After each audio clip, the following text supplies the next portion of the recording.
Halo, selamat datang kembali dalam program partisipasi literasi minggu ketiga bulan Maret 2022 yang mengangkat tema tentang Hari Hutan Sedunia.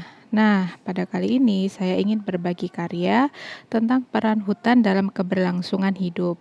Sumber yang saya gunakan sebanyak 3 dan semuanya bersumber dari internet. Tapi tenang, saya mencantumkan sumbernya. Yang pertama dari Wikipedia Bahasa Indonesia dengan kata kunci Hari Hutan Sedunia. Yang kedua masih dengan situs yang sama yaitu Wikipedia Bahasa Indonesia dengan kata kunci jejak karbon.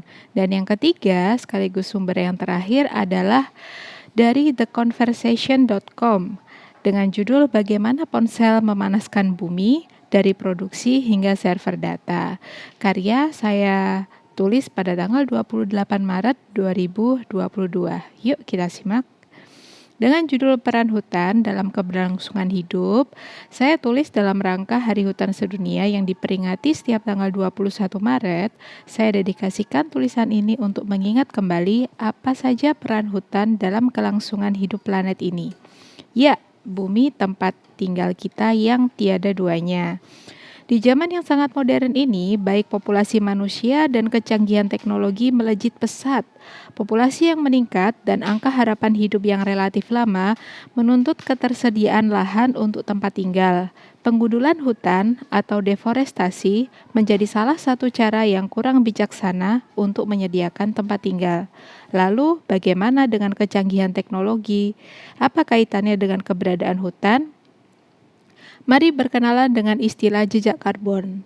Jejak karbon berarti total emisi atau buangan yang dihasilkan oleh individu.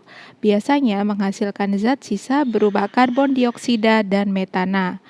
Contoh sederhananya, saat kita bernafas saja, itu sudah pasti mengeluarkan karbon dioksida. Nah, dengan bernafas saja kita sebenarnya sudah ikut menyumbang jumlah emisi jejak karbon di udara, walaupun prosentasenya tidak sebesar jika dibandingkan dengan asap-asap buangan pabrik.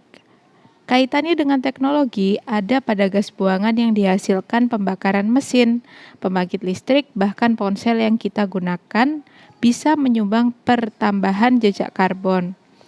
Pertanyaan selanjutnya adalah, bagaimana bisa ponsel kita menyumbang jejak karbon? Jadi begini, kuncinya ada pada produksi pembuatan ponsel itu sendiri dan penyimpanan database besar yang dibangun oleh perusahaan raksasa. Bayangkan berapa banyak ponsel yang diproduksi jika ada versi terbaru.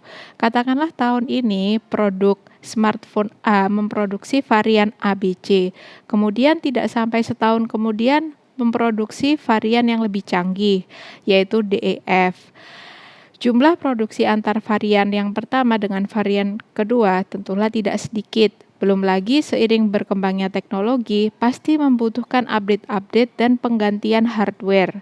Nah, ini akan berdampak langsung pada produksi pabrik-pabrik yang memproduksi smartphone tersebut. Karena permintaannya banyak, maka otomatis produksinya juga banyak. Nah, karena produksinya banyak, maka mesin-mesin pabrik terus berjalan dan sudah kita tahu bahwa pembakaran pasti akan terjadi.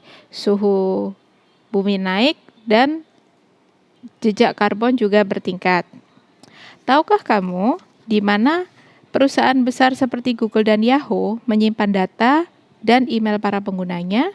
Nah, kesemuanya itu juga menghasilkan emisi jejak karbon yang kemudian memanaskan bumi.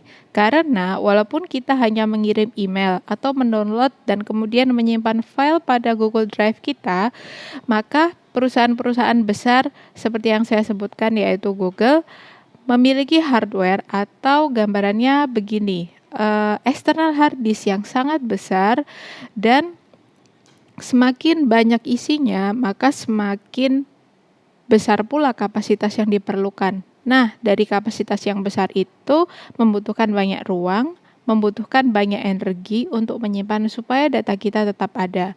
Makanya, kalau kau melihat pada emailmu, jika ada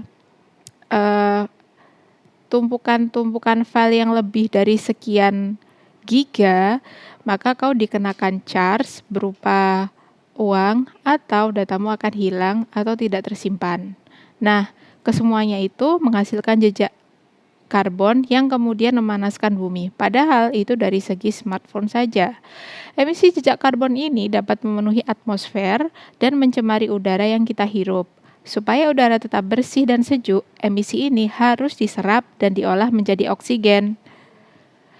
Disinilah peran hutan sangat krusial. Hutan menyerap emisi jejak karbon yang berada di atmosfer, kemudian melepaskan oksigen dan menurunkan suhu tinggi pada permukaan bumi.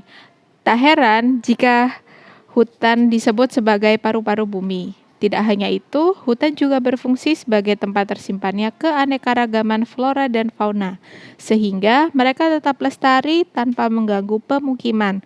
Bayangkan kalau ada pengundulan hutan dalam rangka perluasan lahan pemukiman yang ilegal. Sudah pasti para penghuni hutan seperti satwa liar akan protes dalam tanda kutip dan menyerang atau mengganggu pemukiman yang baru. Kekayaan flora dan fauna juga akan terancam jika tempat hidupnya makin terkikis oleh deforestasi. Akhir kata, selamat dari hutan. Semoga hutan kita tetap lestari. Sampai jumpa di kesempatan berikutnya, yaitu program partisipasi literasi dengan tema Hari Air Sedunia. Sampai jumpa.